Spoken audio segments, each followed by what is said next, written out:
దేశానికి మంచి వ్యవసాయ సంబంధించిన విషయాల్లో ఆయన సేవ చేసి ఒక ఉన్నతమైన స్థానానికి వెళ్ళినట్టుగా చూస్తున్నాం.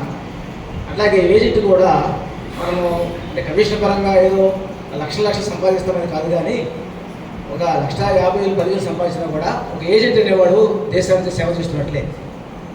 సైనికుడు అన్న చెప్పినట్టు నిద్రాహారం లేకుండా దేశాన్ని కాపాడుకున్నాడు. కుటుంబాలు ప్రమాదం జరిగినప్పుడు ఆర్థికపరంగా కాపాడేది ఒక ఏజెంట్ మాత్రమే.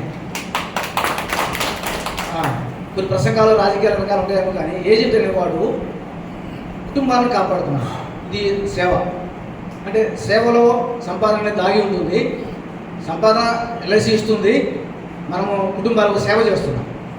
ఆ సేవతో కూడిన సంపాదన సంతృప్తికరమైన ఆనందాన్ని ఇస్తుంది మనకు. కాబట్టి ఏజెంట్ అంటే ఏదో కమిషన్ కోసమే, ఏదో బాసుల కోసం వ్యాపారం కాదు.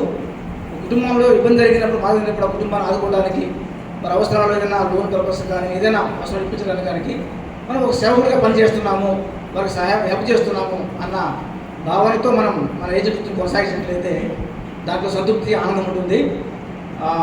కాబట్టి మరి ముఖ్యంగా మరొక పాట తెలియపరుస్తున్నాను.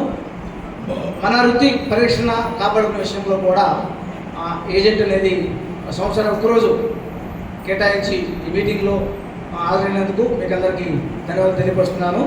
Thank you.